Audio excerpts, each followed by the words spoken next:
जी हाँ दोस्तों, मैं पतंजलि आंवला जूस पिछले 4 सालों से लगातार पी रही हूँ और इतने लंबे समय तक लगातार पीने से मुझे क्या फ़ायदा हुआ, वही मैं आप लोगों के साथ शेयर करने वाली हूँ।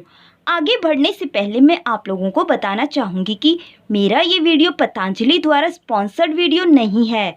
मैंने इस प्रोडक्ट को खरीदा है, 4 सालों से लगातार इसको कंज्यूम कर रही हूँ और मुझे जो भी अनुभव हुआ वही मैं आप लोगों के साथ शेयर करने वाली हूँ। पतंजलि आंवला जूस प्लास्टिक की बोतल में पैक आता है। बोतल काफ़ी मजबूत है, 1 लीटर क्वांटिटी की पैकिंग में है। 110 रुपया इसकी कीमत है, जो कि बहुत महंगा नहीं है। बोतल के बाहर लेबल पर इसकी सारी जानकारी मेंशन है। सील पैक कंडीशन में आंवला जूस की शेल्फ लाइफ 1 साल है। जब हम इस बोतल की सील को खोल देते हैं तो हमें ये पूरी बोतल विदिन अ मंथ कंज्यूम करनी पड़ती है। ऐसे तो 1 महीने में ऑलमोस्ट ख़त्म हो ही जाती है।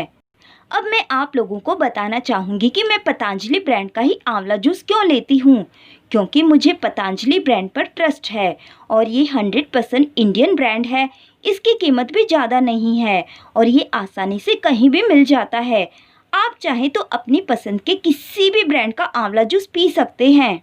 ये ज़रूरी नहीं है कि आपको पतंजलि का ही आंवला जूस पीना है, या फिर आप ताज़े हरे आंवले का सीज़न आता है तो फ्रेश आंवले का जूस निकाल कर भी कंज्यूम कर सकते हैं।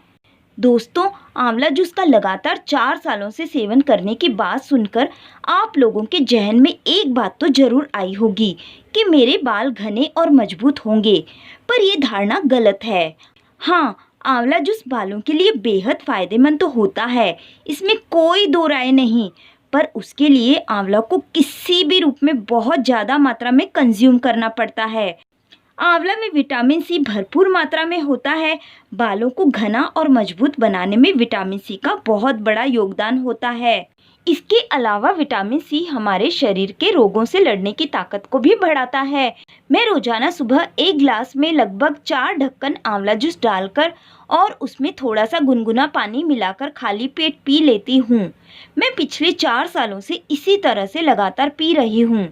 मुझे आंवला जूस पीने से अपने बालों या स्किन पर कोई भी विजिबल रिजल्ट नहीं आए, पर लंबे समय तक आंवला जूस पीने की वजह से मेरी एक समस्या जरूर दूर हुई है। आज से 4 साल पहले से ही मेरी एक समस्या थी कि महीने में 2 से 3 बार मुझे थ्रोट इन्फेक्शन हो जाता था। मैं अपना इतना ध्यान रखती थी, उसके बावजूद भी मुझे इस समस्या का सामना करना ही पड़ता था। थ्रोट इन्फेक्शन, जिसे सोर थ्रोट भी कहा जाता है, इसकी शुरुआत सबसे पहले गले में कांटे जैसे महसूस होते थे। अगर सादा पानी भी पिया जाए तो काफ़ी तकलीफ होती थी। 2-3 दिनों में गले की तकलीफ और भी बढ़ जाती थी। गले की तकलीफ की वजह से बुखार भी आ जाता था और 2-3 दिन के बाद बुखार ठीक हो जाता था तो उसके बाद नाक बहना शुरू हो जाता था और उसके बाद 8-10 दिन तक लगातार खांसी बनी रहती थी। मैं इस बीमारी से काफ़ी परेशान रहती थी। अक्सर थ्रोट इन्फेक्शन होने की वजह हमारी कुछ लापरवाही होती है, लेकिन मैं कोई भी लापरवाही नहीं करती थी, फिर भी मुझे थ्रोट इन्फेक्शन का शिकार बनना ही पड़ता था। थ्रोट इन्फेक्शन होने की कुछ वजह होती हैं, जैसे कि मौसम बदलने की वजह से भी थ्रोट इन्फेक्शन हो सकता है, या फिर धूप में काफ़ी देर तक घूमकर घर पे आकर सीधा पानी पी लिया जाए तो भी थ्रोट इन्फेक्शन का खतरा हो सकता है, क्योंकि धूप में घूमने की वजह से हमारा शरीर गर्म हो जाता है और हम तुरंत पानी पी लेते हैं तो उसका असर सीधा गले पर ही पड़ता है। ठीक इसी तरह जब हम गैस के आगे काफ़ी देर तक कुकिंग करते हैं और कुकिंग करने के बाद तुरंत पानी पी लेते हैं, तब भी थ्रोट इन्फेक्शन हो सकता है। इसके अलावा कोई ऑयली चीज़ खाकर भी पानी पीने से थ्रोट इन्फेक्शन हो सकता है, जैसे कि सिंगदाना खाने के बाद तुरंत पानी पीने से थ्रोट इन्फेक्शन हो सकता है, क्योंकि सिंगदाने में उसका अपना ऑयल होता है। जब हम सिंगदाने को खाते हैं तो उसका ऑयल गले में चिपक जाता है, फिर ऊपर से पानी पी लेते हैं तो पानी वो ऑयल के साथ चिपक जाता है।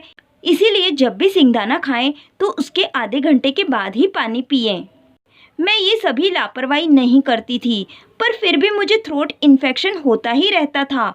मैं अपनी इस प्रॉब्लम का सॉल्यूशन सभी से पूछती रहती थी।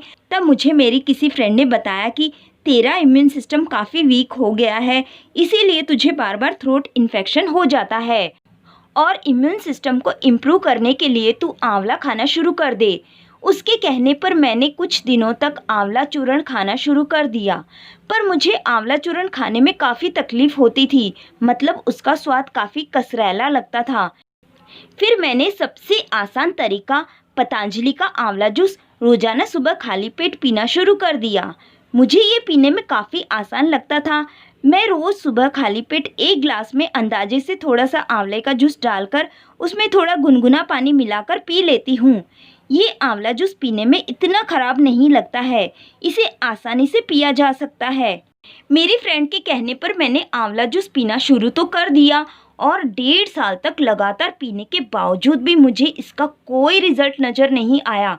यानी कि मैं 1.5 साल तक लगातार आंवला जूस डेली सुबह पीती थी, फिर भी मेरी थ्रोट इन्फेक्शन की प्रॉब्लम वैसी की वैसी ही थी।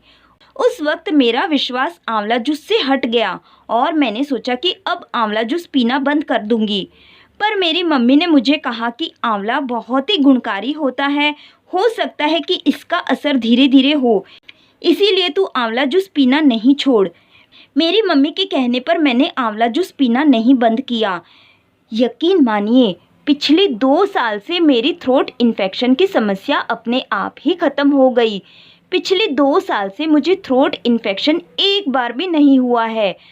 हाँ, पर मैं आज भी अपनी केयर करती हूँ, जैसे कि धूप से आने के बाद या कुकिंग करने के बाद तुरंत पानी नहीं पीती हूँ, या फिर कोई ऑयली चीज़ खाने के बाद तुरंत पानी नहीं पीती हूँ। आंवला जूस से मुझे फ़ायदा तो हुआ, पर लंबा समय लगा, लगभग 2 साल लग गए। हो सकता है कि अगर मैं आंवला जूस के साथ साथ आंवले का चूर्ण लेती या आंवले का मुरब्बा भी खाती या आंवले को किसी भी रूप में बहुत अधिक मात्रा में सेवन करती तो शायद मुझे इसका असर जल्दी नज़र आ जाता। हम आंवला जूस या आंवला को किसी भी रूप में रेगुलर लाइफ टाइम के लिए ले सकते हैं, क्योंकि इसमें विटामिन सी भरपूर मात्रा में होता है। विटामिन सी वाटर सॉल्युबल होता है, यानी कि विटामिन सी हमारे शरीर में जमा नहीं होता है। जितने विटामिन सी की ज़रूरत हमारे शरीर को पड़ती है, उतना डेली लेने के बाद बचा हुआ विटामिन सी यूरिनेशन के थ्रू बाहर निकल जाता है। हमारे शरीर को विटामिन सी की ज़रूरत थोड़ी अधिक मात्रा में ही पड़ती है। विटामिन सी बालों को काला और घना बनाने के लिए बहुत ही सहायक होता है और विटामिन सी शरीर में रोगों से लड़ने की ताकत को भी बढ़ाता है। इसीलिए बिना किसी डर के आंवले को आप किसी भी रूप में अधिक मात्रा में कंज्यूम कर सकते हैं। सावधानी, आंवला चाहे कितना भी गुणकारी हो, लेकिन इसकी तासीर काफ़ी ठंडी होती है। इसीलिए ऐसे लोग जिन्हें वात की समस्या है, या फिर जिन लोगों के घुटनों में दर्द रहता है, या फिर अर्थराइटिस यानी कि संधिवात के मरीजों को आंवला या आंवले का जूस का सेवन बिल्कुल नहीं करना चाहिए। इसके अलावा आंवले के जूस का सेवन हर उम्र के लोग कर सकते हैं। उम्मीद करती हूँ कि आप लोगों को मेरी जानकारी पसंद आई होगी। अगर आप लोगों को मेरी ये जानकारी पसंद आई तो प्लीज़ मुझे लाइक कीजिए, शेयर कीजिए और मुझसे जुड़े रहने के लिए मुझे सब्सक्राइब जरूर कीजिए। थैंक यू दोस्तों, थैंक यू।